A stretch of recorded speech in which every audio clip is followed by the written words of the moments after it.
ഇത് നമ്മൾ ബാച്ചിലേഴ്സിനൊക്കെ വളരെ ഈസി ആയിട്ട് ചെയ്തെടുക്കാവുന്ന അതേസമയം നല്ല ടേസ്റ്റ് ആയിട്ടുള്ള ഒരു ചിക്കൻ കറിയാണ് തയ്യാറാക്കുന്നത്. അപ്പോൾ നിങ്ങളെല്ലാവരും ഒന്ന് ട്രൈ ചെയ്ത് നോക്കിയിട്ട് ഫീഡ്ബാക്ക് കൂടി മറക്കാതെ പറയുക.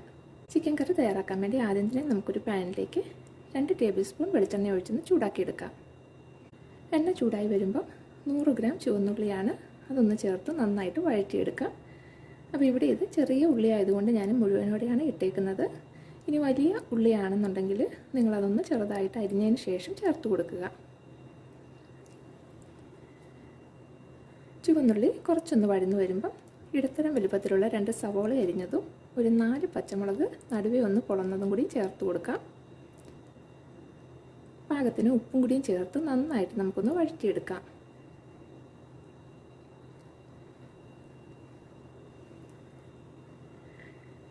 ഇപ്പോൾ ഇവിടെ ഉള്ളിയും പച്ചമുളകും സവോളയൊക്കെ നന്നായിട്ട് വഴന്ന് കിട്ടിയിട്ടുണ്ട്. ഇനി ഇതിലേക്ക് ഒരു 2 തണ്ട് കറിവേപ്പിലയും കുറച്ച് മല്ലിയിലയും കൂടിയും ചേർത്ത് കൊടുക്കാം. ഈ കൂടെ തന്നെ പൊടികളും കൂടിയും ചേർത്ത് കൊടുക്കാം.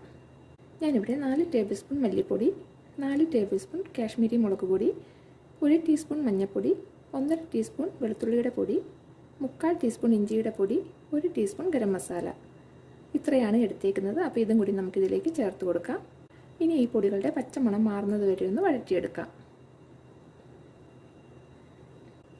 പൊടികളുടെ പച്ചമണം മാറിക്കഴിയുമ്പോൾ ഇതിലേക്ക് ഒരു വലിയ തക്കാളി ചെറുതായിട്ട് അരിഞ്ഞതാണ്, അതും കൂടി ചേർത്ത് കൊടുത്ത് നല്ലതുപോലെ ഒന്ന് യോജിപ്പിച്ചെടുക്കാം. ഇനി ഇതിലേക്ക് ചെറിയ കഷ്ണങ്ങളാക്കി നുറുക്കി നല്ലതുപോലെ കഴുകി വാരിയെടുത്ത് വെച്ചിരിക്കുന്ന ഒരു 1.25 കിലോ ചിക്കനാണ്. ഇത് നമുക്ക് ചേർത്ത് കൊടുത്ത് നല്ലതുപോലെ ഒന്ന് യോജിപ്പിച്ചെടുക്കാം.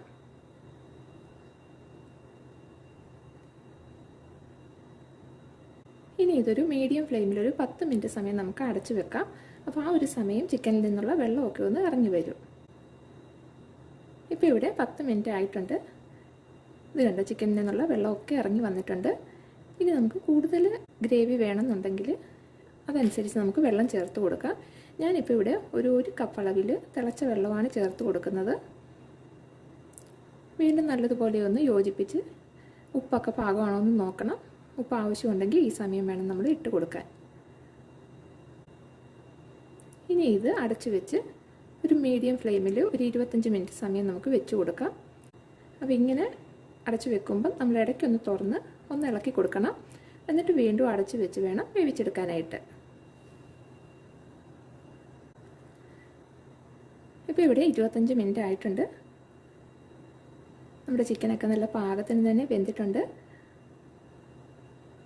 അപ്പോൾ നമ്മുടെ ചിക്കൻ കറി ഇവിടെ റെഡിയായി കഴിഞ്ഞു. അപ്പോൾ ഇത്രയേ ഉള്ളൂ, വളരെ സിമ്പിളായിട്ട് ചെയ്തെടുക്കാവുന്ന നല്ല ടേസ്റ്റ് ആയിട്ടുള്ളൊരു ചിക്കൻ കറിയുടെ റെസിപ്പിയാണ്. നിങ്ങളെല്ലാവരും ഒന്ന് ട്രൈ ചെയ്ത് നോക്കുക.